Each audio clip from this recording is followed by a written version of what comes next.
Hi, welcome to Data Modeling with MongoDB. My name is Yulia Genkin. I'm a curriculum engineer at MongoDB, and let's get started. In this talk, I'm going to talk about some key considerations for you to think about when modeling with MongoDB. We're going to discuss what linking is, what embedding is, what the difference is, when to use each, and when to use both. We're also going to review some design patterns, not all of them, just some, and look at a use case example, maybe apply some of those design patterns, some of that linking and embedding, look at those key considerations again, and just use it all in our use case. And finally, we're going to summarize some of the best practices and general ideas about data modeling with MongoDB. So let's compare the tabular approach to data modeling versus MongoDB.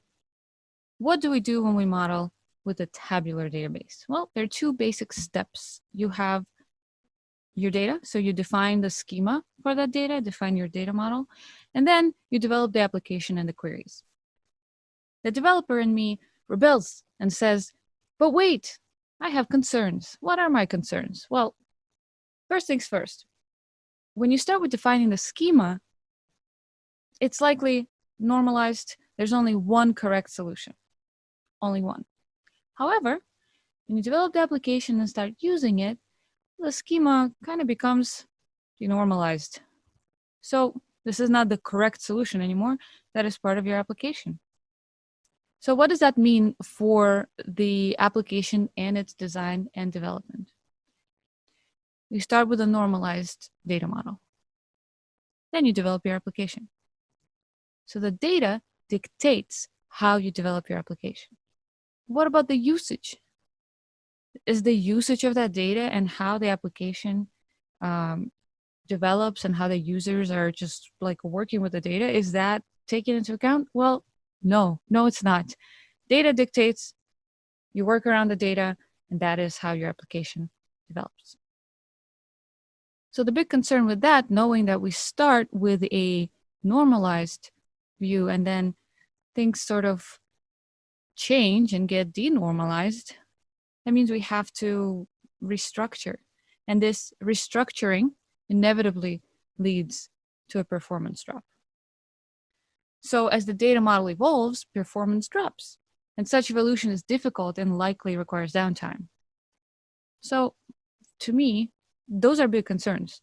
When the data dictates my application development, and every time I need to denormalize, change, restructure, performance drops, sounds a little painful to me.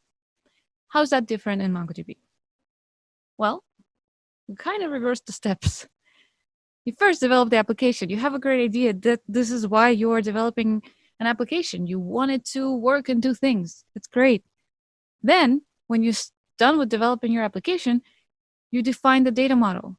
So your data model is dictated by your great ideas and your application and how that data is going to actually be used by the application.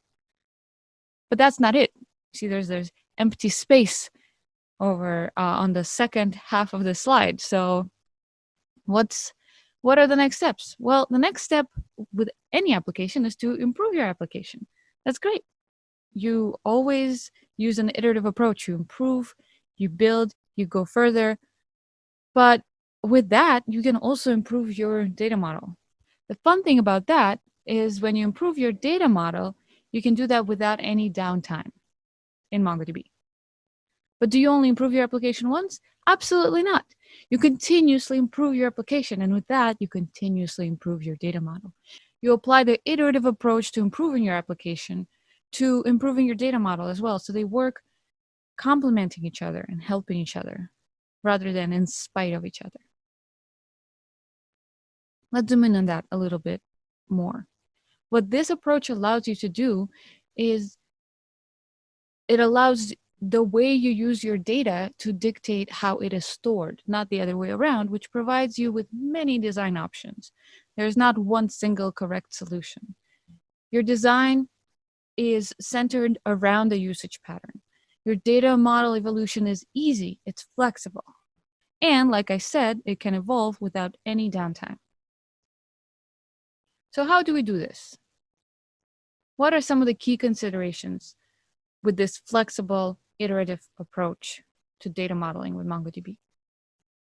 Well, you'll be happy to know that there is no magic formula. Like I said, there is no one correct solution, but there is a method. We have a methodology that has been developed over the years of working with our customers, just developing ourselves. There's a method to this madness, to this flexible, wonderful world. So key things to keep in mind for that is that the data model is defined at the application level. And design is part of each phase of the application lifetime. As you're changing the application, you're changing the data model. What are the things that affect your data model and the changes in it? Well, it's the data that your application needs and the application's read and write usage of the data, the actual data about your data. Is it more read? Is it more write? How can we optimize for each? Those are the things that we need to consider when modeling with MongoDB. So let's dive deep into the steps. What is this formula? What is this methodology so that we can get our perfect, beautiful, wonderful data model? It's a step-by-step iteration. So again, iterative design is key and core. The very first step is to evaluate the application workload. We already have our application designed. We want to see how it's working. It can be a simulated workload. It can be non-simulated. Here are some of the things that can go into evaluating the application workload. And that's individual to everybody's, application and how it works and what the use of it is.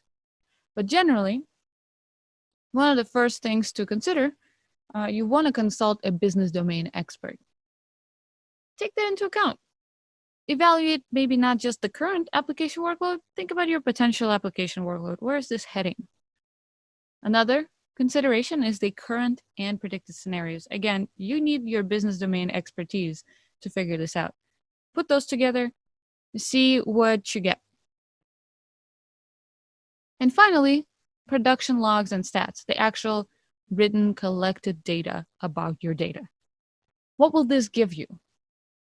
Well, when you evaluate the application workload, you get the data size, you get a list of operations ranked by importance, right? Once you looked at your logs and everything, you want to say, hey, well, this needs to happen super fast, but this can, this can wait a little, We'll look at examples so that I'm not just saying words out there. But you want to know what are the most important, crucial operations and how you would rank them.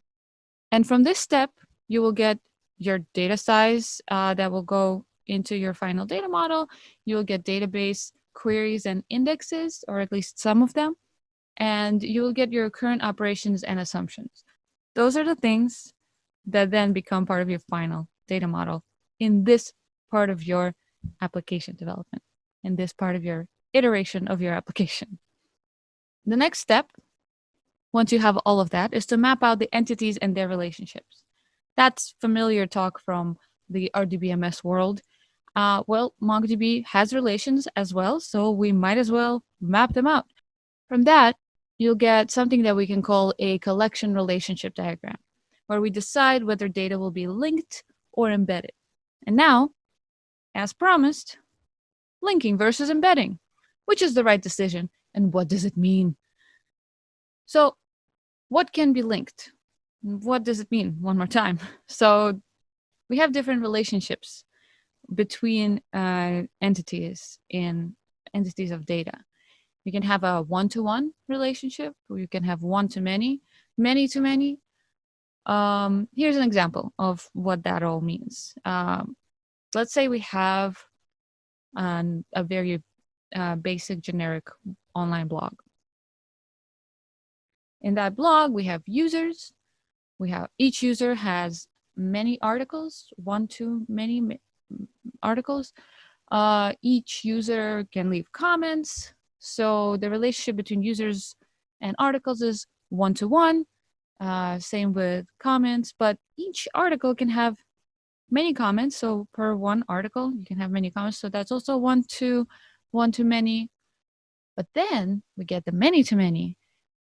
Many articles can have many tags and many categories, and many categories can have different many articles. It's our entity relationships.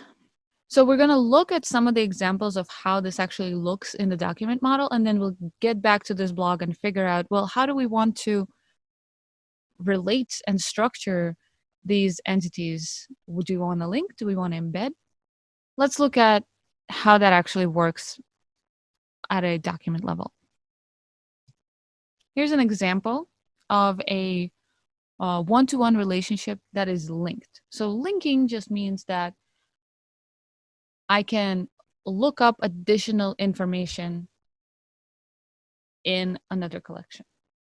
Let's say I have a very special collection, rather two very special collections. One contains books where every book has only one author, and the other contains authors where every author has only ever written a single book. I have two options here with this relationship. I can either have those two separate collections where if I want to know anything about the author, I just put the author unique ID value, link it in the book document, and I can also link the book information in the author document. So these are my options. But if each author only wrote one book, I can also just embed this information. I can say, hey, this is the book, this is the author. Depending on how my data is being used and what I'm looking for when I'm querying these collections, I might be able to just put those pieces of data together, embedded one into the other.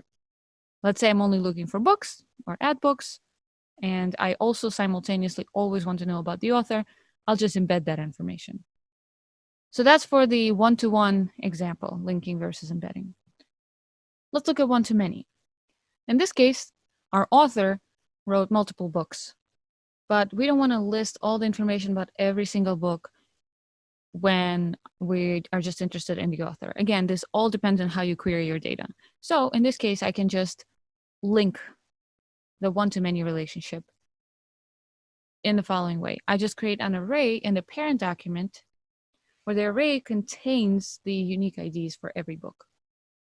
I'll have other information about the author there, but this specifically is the example about one-to-many where you have the array in the parent. There's another way. If this is not to your liking, here's another way. Well, it's not really about your liking. It's about how you will actually be using your data. This is another approach where instead of having an array, you can just say, hey, this book was written by this author. I'm just going to put its unique ID there. And for every book that was written by that author, I'm just going to throw in the unique ID, the one side of the relationship into their linked. Because I don't have the entire information about the author, I just have the unique ID. And finally, many to many. You just put arrays on either side. If you want to get more information, go to that unique ID that is listed in the array. And there you have it. Many to many, arrays on either side. You have one to many, one-to-one, linking, embedding, all sorts of different wonderful options. Are these all the options? No. These are the general main examples. Again, everything is very specific and unique to your specific application and approach. So let's look at that blog and figure out how can we map out those entities and their relationships into collections and documents. Given all the options that we just discussed, well, the first thing to do is think about our queries. If our queries are exclusively by articles, then the easiest and quickest solution is just to embed everything. When I'm querying an article, I want to know everything about it. The author, the tags, the categories, the comments, the users, everything.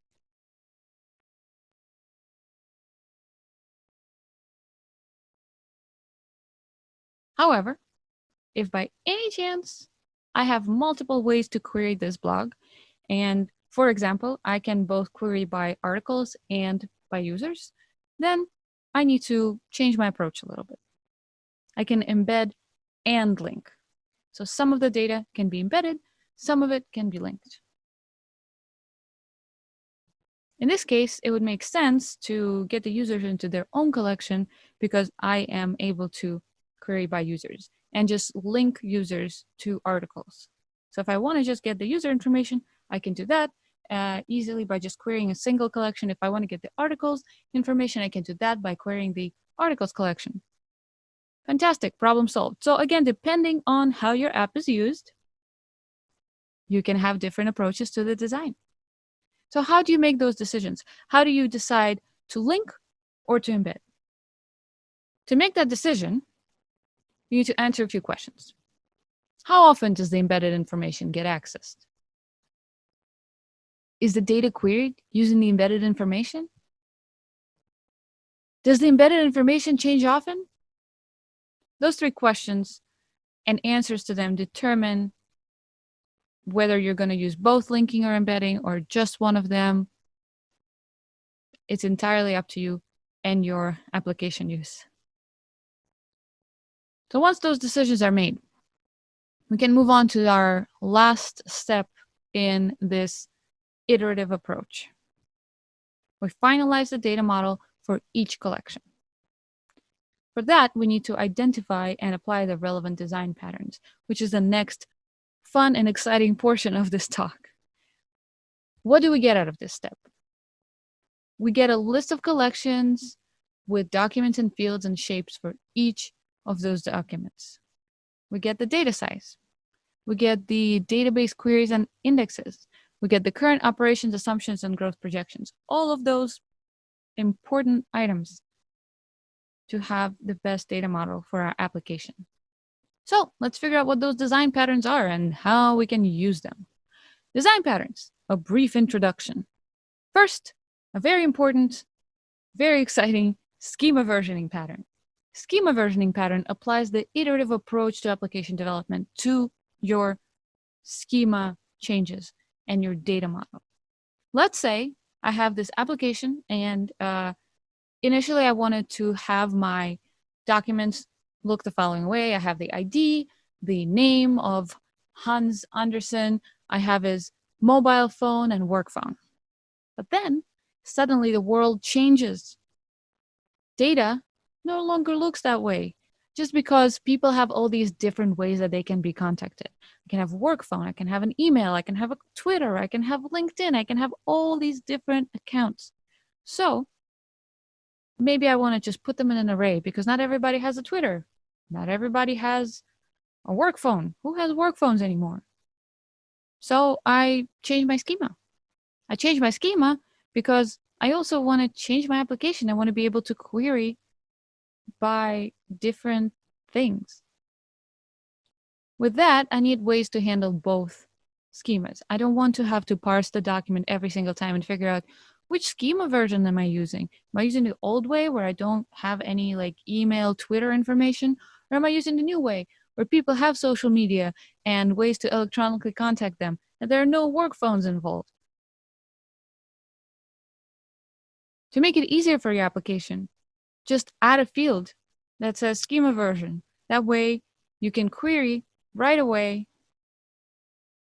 And when you see a document, or rather when your application sees a document that says schema version blank, it can handle it appropriately because it can handle both schemas.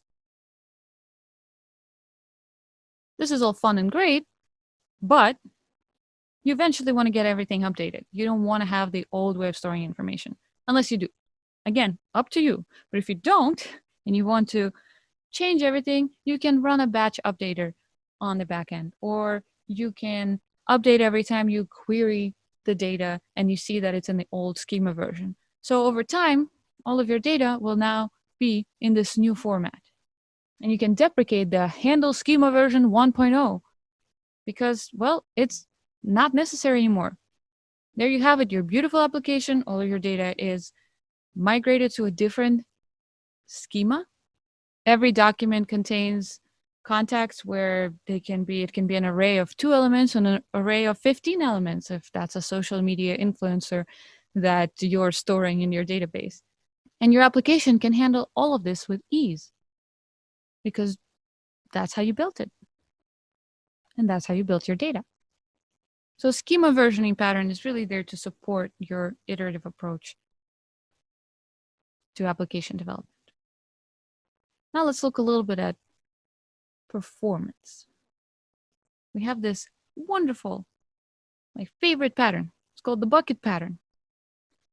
The bucket pattern is excellent for many things, but we'll focus on the Internet of Things. Let's say we have an Internet of Things scenario where you have a very smart building that has a bunch of sensors all over the place. If you have a tabular approach to storing your data, for each sensor reading, you would create a new document. Let's say I have a thermostat and I want to get a measurement on every room every hour. So with a tabular approach, I would just have to create a new row in my table for every single entry, every single thermostat reading. That would be an equivalent of creating a new document for every single thermostat reading. That's great, but it doesn't utilize the nature of documents and how great, flexible, and wonderful they are. So let's look at what the document approach really is.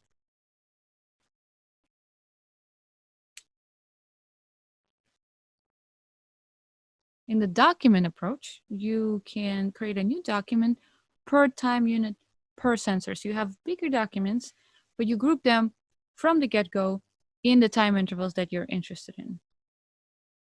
What does that mean?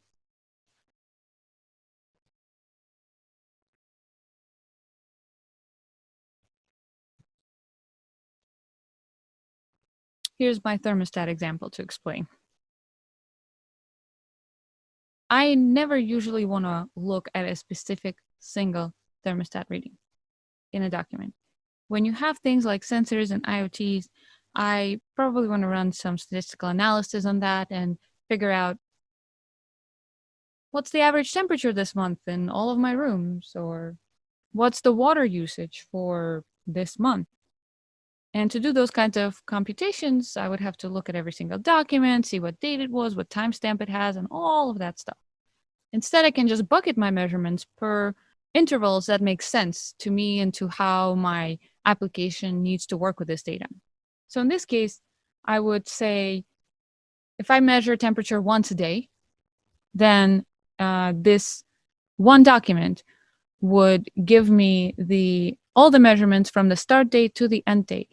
And the measurements can just all be in an array, where the array contains many, many documents, however many it is, where each document gives us the temperature stamp for that timestamp.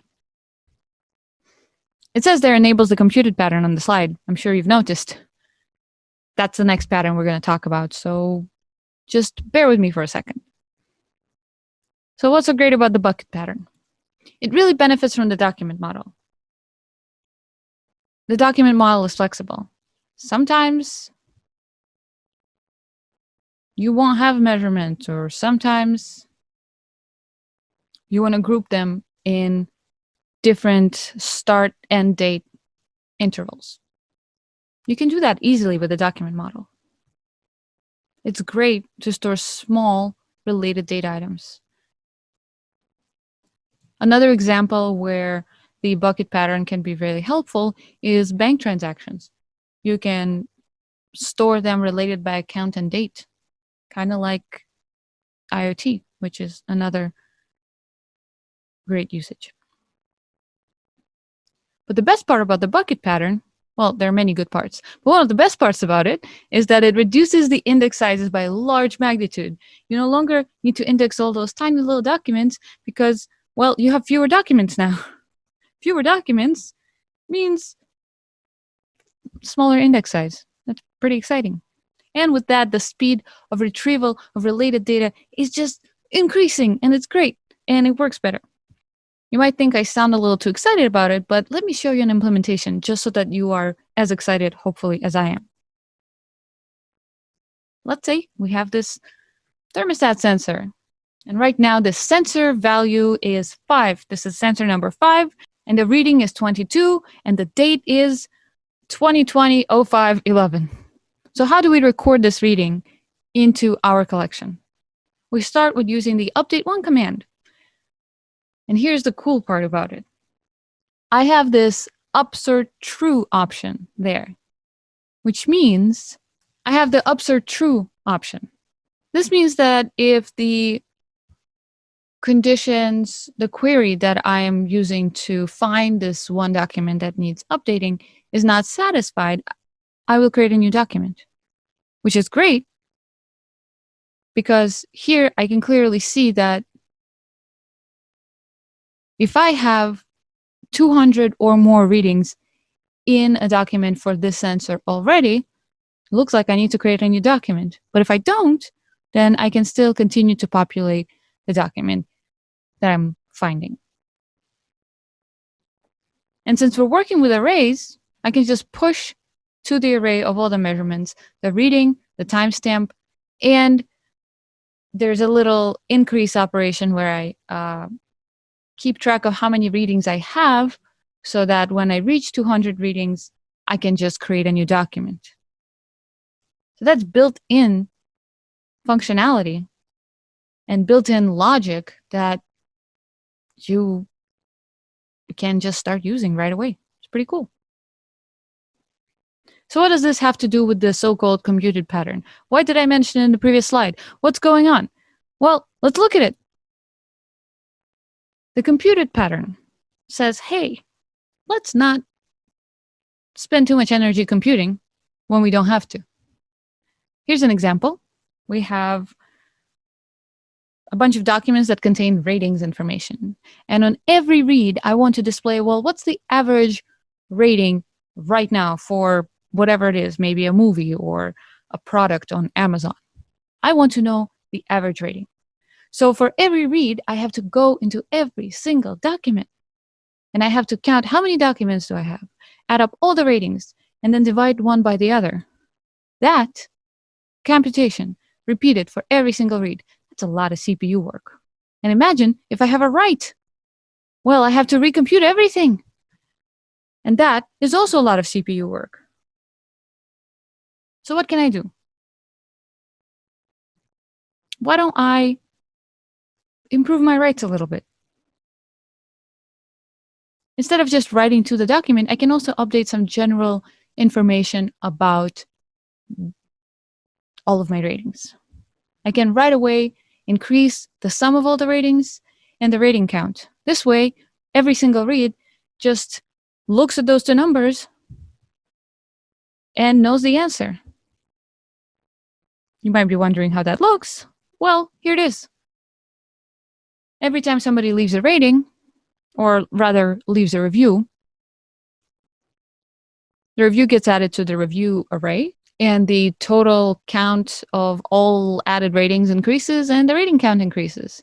Voila! You can just look at those two values in order to get the average rating. Why is that great? Well, I mean, never recompute what you can precompute, as one of my colleagues likes to say. Why would you recompute the same number?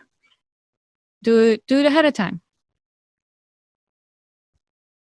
Make it easier for your CPU.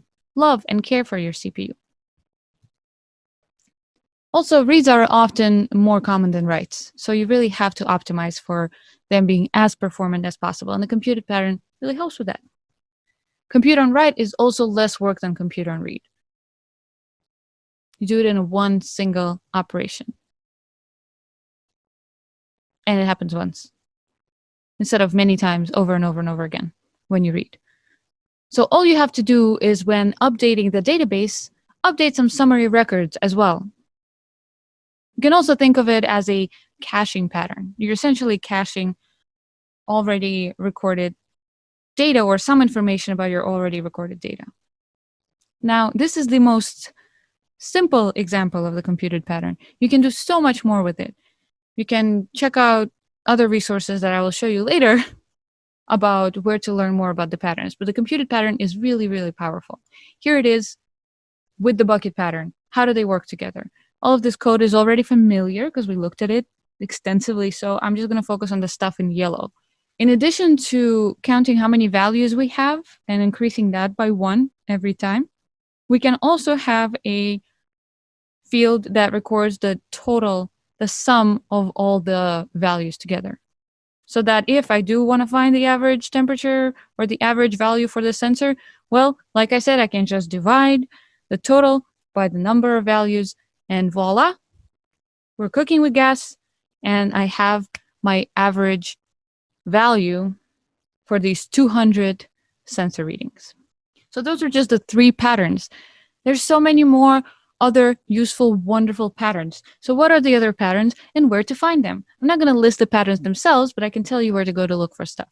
So the MongoDB blog has a lot of really good information. We have a series of blog posts about patterns.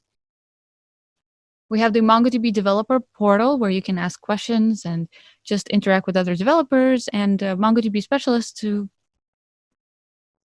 learn about how these patterns work or just how anything really works there. It's a pretty cool place. We have a course on MongoDB University that is specifically about data modeling, so you can take that and learn more about patterns there. If you're into reading, here's a book that you can check out, Design Patterns, Elements of Reusable Object-Oriented Software. I hear it's fun, and it's a book, so what could possibly go wrong? Check it out. Last but not least, other talks at this conference. Check out other data modeling related talks in this conference. We have the advanced schema design patterns where you will certainly learn more about other patterns. There's the complete methodology to data modeling, which will dive deeper into different use cases. Using JSON schema to save lives, well, the name speaks for itself. And the attribute pattern, which is a deep dive into a specific pattern that I haven't discussed in this talk. And is it obsolete? Well, to find out what that pattern is, how that relates to the wildcard index, and whether or not it's obsolete, check out the talk. We'll be happy to see you there. Now that we talked about patterns, linking, embedding, key considerations, let's see how all of that applies in a sample use case. Let's say we want to design an online shopping application called MongoMart. So we go and we do step 1.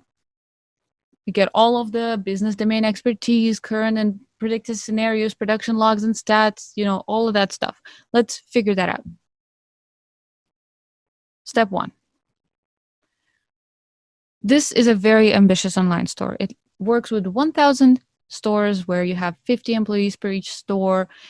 Customers look up those physical store locations as well. You have 10 million items, so many items. Every item has reviews. There's so many updates for items in general per day.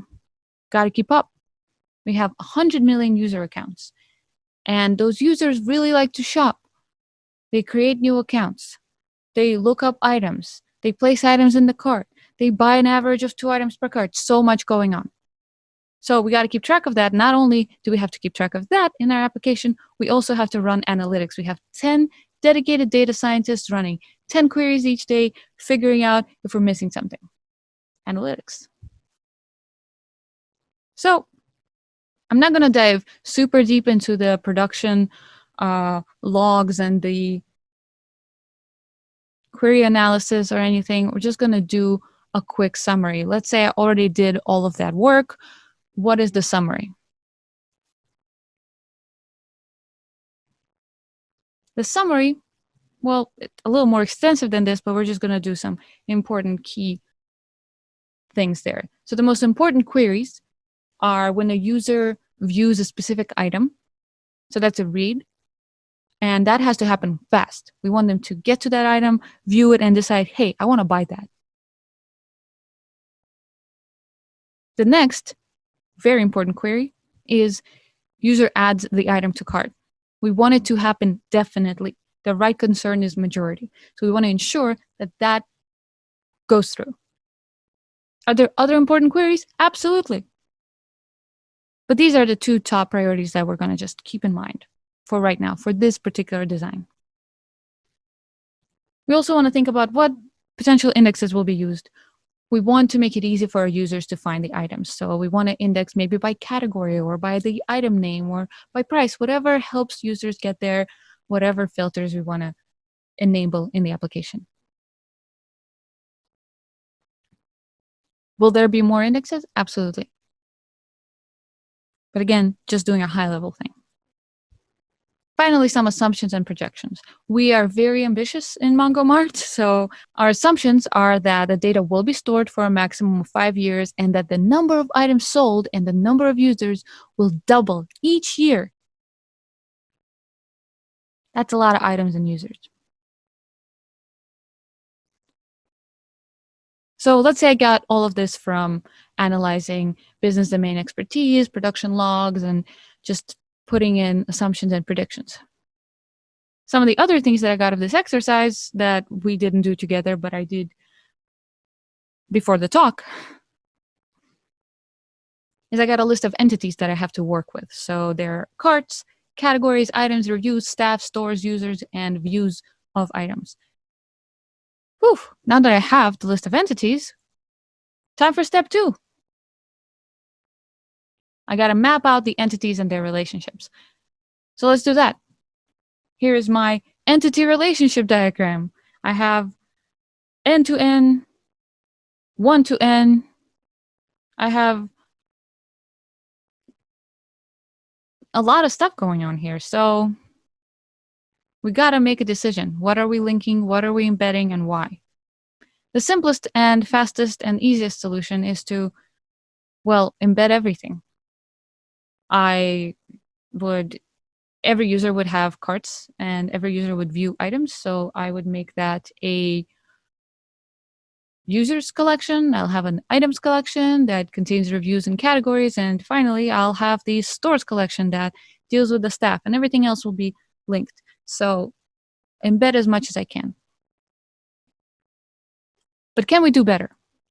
Can we account for the assumptions that we had earlier on? For some of the data analyzing parts that we did? Yes, we can. This is slightly better. Why is this better? Well, we assumed that we're only going to keep our data for 5 years. So let's do that. If we want to clear our log of views every 5 years, maybe we want to bucket them somehow and then just make it easier to clear that. Same with carts. You don't want to keep them for longer than 5 years? Good. Let's separate them. I don't want to go through every user, look at the old carts and see, well, is it time for me to archive this and get rid of it, or should I hold on to it yet it hasn't been 5 years? So this accommodates for assumptions, and that's great. Is this a perfect final solution? Absolutely not. But it's a step in the right direction. We're taking care of the assumptions, and that's good. Finally, I want to finalize the data model for each collection. Now, I'm not going to go through all of the decisions that I made. For that, please, please, please go and check out other talks like the complete methodology and the advanced schema design patterns. But I will tell you what patterns I've used and what they look like. So here they are. Apply all the patterns. This is not all of the entities. These are just some of them. And here are the patterns that are being used. First, I have schema versioning. Schema versioning is a must. It's everywhere. So I want to make sure that I help my application and I make it easy for it to work with the data. So add a schema version. Then we have the subset pattern. Wonderful pattern. Check it out on the blog and other places. We have the computed pattern. We did talk about it a little bit. I have the ratings for items using the computed pattern, using the bucket pattern as well for the same thing for the reviews. And then there's the extended reference pattern. Also, another great pattern that you can check out in all of those resources that I shared with you earlier. But the fact of the matter is that There is not one pattern solution per your data model. You can mix and match, just like you can embed and link, you can also mix and match different patterns. Use whatever makes sense for your specific use case. So, in conclusion, I showed you many different options, many different considerations. There's linking, there's embedding, there's all these patterns. There is the collection relationship diagram and how to really account for assumptions. So it would be helpful to make it more determined, more deterministic, I guess, more certain with what is the best decision and how to make it. So let's just keep some things in mind. Remember that your data model will evolve. You start with a small team, then you grow, your application also evolves. As your application evolves, you get more features, you get bigger, better, cooler things. So with that, your data model will evolve. Not just your data model, the architecture of how you set everything up. You know, you can have a replica set or a sharded cluster, things like that. So all of these things require a different approach. So tailor the data model to your unique setup. It's kind of like a small application versus big application, small team versus big team. What are the best solutions? Or they're not the same for each of those scenarios. When you have a smaller, earlier stage application, you probably are having a small team and it's a shared hosted database. For that, you want a simpler data model. Embedding everything is not a bad idea. However, when you have a very big team, very many featured application, you probably are using a large sharded cluster. Well, in that case, you really want to optimize for performance. You want to get a performant data model so you can retrieve and write data so fast, just the speed of light would be envious. And then there's the in-between scenarios. We can have a replica setup that can be on the simpler side, but have a little bit of the performant approach as well. It all depends on your setup. So tailor the data model to your unique setup. Here's how you can do that. For a simpler data model, you can focus on just the most frequent operations. Once you focus on that, it doesn't hurt to just embed everything and use few patterns. If you want a bit of both, you got to start considering the data size. Embedding and linking is a better approach and use as many patterns as necessary. And finally, when you're looking for the most performant data model, well, you have to add the importance of operations as well. How important is it that this operation completes in a given time? You have to optimize for that as well as for frequent operations, as well as for the data size, which means embedding and linking using a lot of patterns and just being creative and working with this flexible approach, just as you are creative and working with your application development and your iterative approach to that. That's the conclusions. That's the flexible data modeling approach. Is that it? Well, not entirely. We actually have a product that is coming out or has already come out that is super, super awesome. So please visit our product booths for new features like the new Schema Advisor in Atlas, which is a fantastic tool that will help you in this journey of making your data model and schema better. Really looking forward to seeing you there. And in conclusion, thank you so much for attending the talk, and special thanks to John Page, Danielle Kupal, Owen Brazil for excellent content support. Really appreciate all of your help, and thank you so much for being interested in data modeling. Looking forward to seeing you in other talks.